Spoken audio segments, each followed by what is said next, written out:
मतलब शिकायत नहीं दी जैसे? सर मतलब... मैंने दी सर, मैंने जींद में भी दी सर, मैंने हिसार आईजी को भी कंप्लेंट दी सर, एसपी को भी, हांसी हिसार एसपी को भी सर, हांसी एसपी है जो सर निशिता गहलावत है शायद सर।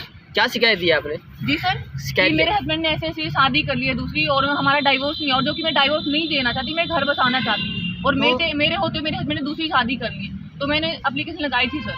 मैम आपका तो फिर क्या रहा, मतलब उसका क्या जवाब आया? फिर कुछ भी जवाब नहीं आया सर। मेरे को थाने में बुलाया गया, हांसी मैं थाने में गई सर, महिला थाने में, वहाँ पे एसएचओ एडिशनल एसएचओ थी सर, शायद उनका नाम कविता शायद कुछ बताया गया, एएसआई नन्नी ने कॉन्टेक्ट में मुझे बताया कि आपको चला हुआ है, तो आप फिर भी उनके घर जाके परेशान कर रहे हो? नहीं सर, मैं परेशान नहीं कर रही। देखो सर, एक पत्नी का पूरा राइट है, अगर उसका हस्बैंड किसी दूसरी लड़की को अपने घर में रख रहा है तो सर किसी से भी सहन नहीं होगा।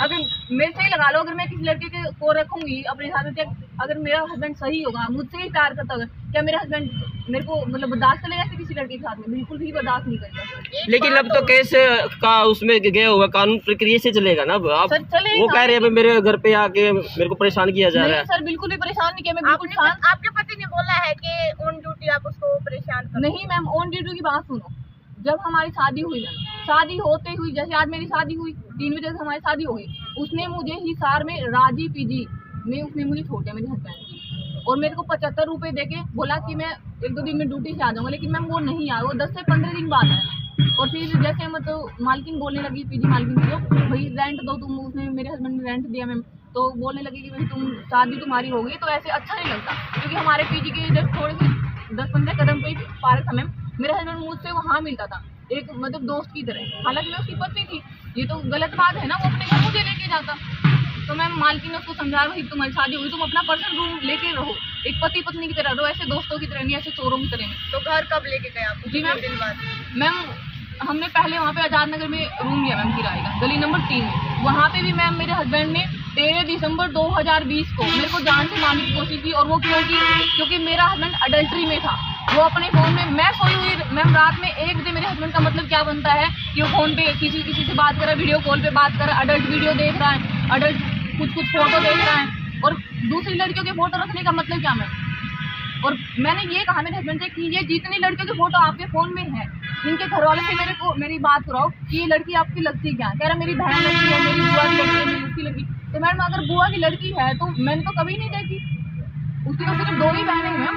अगर वो सच्चा था ना, मेरी तरह प्रूफ दिखाता, फोन को लोग क्यों रख रखा था? मेरे फोन में मैम जितने भी लोग थे उसको हर लोग का पता था, और मैंने कभी मैम जब मेरा हस्बैंड मेरे पास आता हिसाब में, मैंने कभी अपने साथ फोन नहीं रखा, मेरा फोन हमेशा अंदर ही रखा रहता, और ये मेरा हस्बैंड फ्रेश होता तो भी अपना फोन बाथरूम में लेके जाता। तो गलत इंसान ही ऐसा करेगा मैडम, सही इंसान तो ऐसा नहीं करेगा।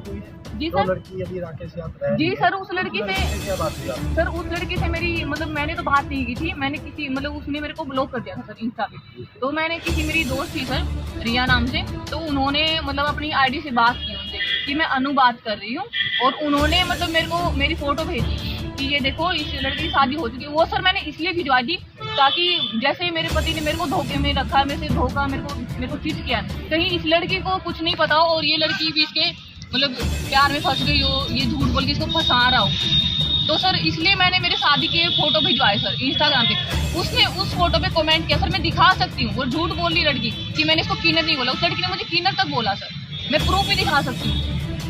मैडम क्या उनके परिवार में कोई बंदा आपको पसंद करता है? जी सर, कोई भी बंदा, एक बंदा है कोई? हाँ सर बिल्कुल। देखो सर बात ये है, अगर पसंद नहीं होती, शादी से पहले 1.5 साल पहले हम रिलेशन में रहे, उसकी बहन के भी हम जाते थे, उसकी बहन की शादी बरवाला में, मतलब डिस्ट्रिक्ट तो जींद है सर, लेकिन बरवाला के पास में वो गांव है, उनका गांव है उदयपुर सर। मेरी ननद का नाम सर ममता, उनकी शादी लाइक करती है? जी सर, अभी लाइक करती है? अभी नहीं करती सर, पहले शादी से पहले सब मुझे लाइक करते थे, या फिर ड्रामा था उनका, मतलब मुझे नहीं पता सर क्या था, लेकिन मैं मेरी ननद के घर भी मुझे मेरे हस्बैंड सर लेके गए, हम दोनों, मैं और मेरा हस्बैंड, हम कोचली तक लेके गए सर, और उसके गांव रामायण से ही सर।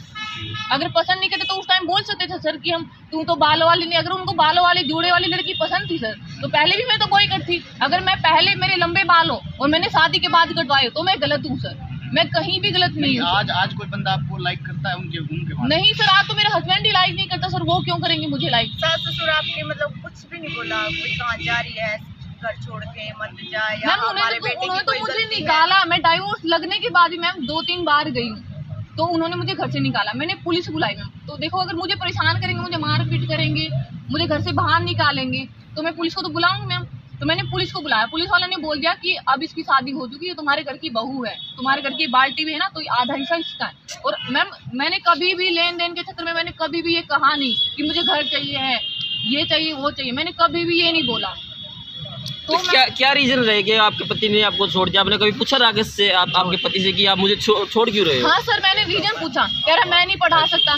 सर हमारी एनिवर्सरी थी उस दिन 26 सितंबर को, 1 साल हो गया था हमारी शादी को। सर मैंने कहा राकेश देखो, मतलब ज़्यादा तो नहीं मैं कहती, हम मतलब पेपर देने गए थे सर, मेरे हस्बैंड का उसका सब इंस्पेक्टर का एग्जाम था सर फरीदाबाद में। उनको पता था, मैं भूल चुकी थी कि हमारी शादी कौन सी तारीख को हुई, लेकिन उनको पता था। मेरे को लगा कि हमारी 26 सितंबर को शादी हुई, लेकिन उनको याद था कि हमारी 27 सितंबर को शादी हुई है सर। तो मैंने कहा राकेश अपनी शादी की सालगिरह, तो उसको 28 को मैंने बोला उनको, तो कह रहा अपन तो जा चुकी, 27 को थी मेरे हस्बैंड का एग्जाम था। तो मैंने कहा कोई बात नहीं, जा चुकी तो आज हम कुछ थोड़ा हल्का फुल्का प्रोग्राम कर लेते हैं, ज़्यादा नहीं हम पेटी भी खा लेते हैं। तो मेरे हस्बैंड ने कहा जो तेरे साथ केक काट सके ना शादी का, जा साली तू भाग जा किसी को लेके, तू घर से क्यों नहीं निकल जाती, तू सुसाइड क्यों नहीं कर जाती। और सर मेरे हस्बैंड ने हमेशा ही मुझे दूर रखना चाहा। जब मैं जींद मेरे हस्बैंड के साथ रहने लगी सर, मेरे को सोनीपत ले गया सर एक दिन, कह रहा मैं देखो यहाँ पे आशीष कोचिंग सेंटर में कोचिंग दिलवाऊंगा।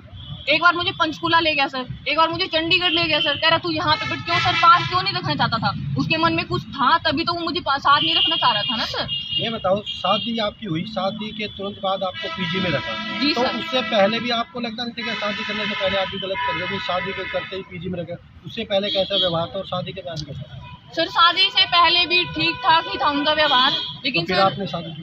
जी सर कुछ मतलब ऐसी बात थी कि जो मेरे को शादी करनी पड़ी। मैं सॉरी, मैं मीडिया में नहीं बोल